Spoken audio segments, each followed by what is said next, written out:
பச்சை புடவைக்காரியாய் உன் தாய் மீனாட்சி நான் இன்று வந்திருக்கிறேன். நீ உன்னுடைய ஒவ்வொரு கர்ம வினையையும் தீர்க்கும் பொழுது உன்னை நான் என் இடத்திற்கு அழைத்தேன். என் அழைப்பினாலேயே நீ இங்கு வந்தாய். ஒவ்வொரு வினையையும் தீர்ப்பதாலே நீ என் தரிசனம் பெற்றாய். அடுத்து உன் வாழ்வில் சில வினைகளை நீ தீர்த்தவுடன் மீண்டும் என்னை வந்து தரிசிக்கும் வாய்ப்பை பெறுவாய். நம்பிக்கையோடு இரு. ஏனென்றால் உன் அன்னையான நான் தான் உன்னை வழி நடத்துகிறேன். உனது கவலைகளுக்கு காரணம் உன் கர்மவினை என்றேன். நீயோ நான் ஏதும் பாவம் செய்யவில்லையே, எந்த வகையிலும் தவறு செய்யவில்லையே என்றாய். நீ இந்த ஜென்மத்தில் எந்த கர்மாவும் செய்யவில்லை. ஆனால் இதற்கு முந்தைய ஜென்மங்கள் எப்படி இருந்தன என்பது உனக்கு தெரியாதல்லவா? அதன் விளைவுகளாக கூட இந்த துன்ப நிலை என்பதை நீ உணர்ந்து கொள்ளலாமே. பழைய ஜென்ம விஷயங்களை சொல்லி என்னை சமாதானப்படுத்த நினைக்காதீர்கள். இதற்கு என்ன காரணம் என நீ கேட்கலாம். இறைவனின் திருவிளையாடல் உன் வாழ்வில் நடப்பதால் நீ துன்பத்தை ஏற்க வேண்டிய நிலை உள்ளது. அதை ஒருபோதும் மறக்காதே. அப்படியானால் என் கஷ்டம் தொடர்கதையாக இருக்கப் போகிறதா என கேட்கிறாயா? நிச்சயமாக இல்லை. எப்போது என்னை உறுதியாக பற்றி கொள்ள ஆரம்பித்தாயோ அப்போதே நீ விடுதலையின் படியில் காலை வைத்து விட்டாய் என்பதை உறுதியாக நம்பு. உன் அன்னையான நான் உன்னுடைய வலியையும் பிரச்சனை எதையும் நிர்மூலமாக்கி விடுவேன்.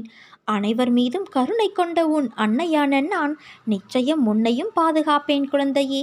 இப்போது நீ பிரச்சனைகள் தடங்கல்கள் என்னும் கடலில் கழுத்து வரை மூழ்கியிருக்கலாம். துக்கமும் வேதனையுமாகிய படுகொலியில் ஆழமாக அமிழ்ந்து போயிருக்கலாம்.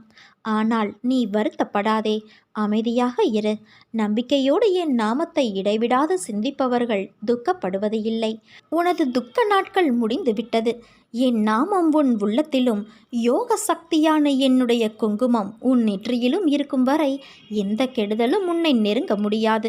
இது உன் அன்னையான என்னுடைய சத்திய வாக்கு. என் தங்கமே, வாழ்க்கை அமைதியானதுதான். உன் மனம் மட்டும்தான் எப்போதும் பதற்றமாக இருக்கிறது. அதை சாந்தப்படுத்தி வாழ்வில் வெற்றி பெற சில வழிமுறைகள் உள்ளது. அதை நீ பின்பற்று.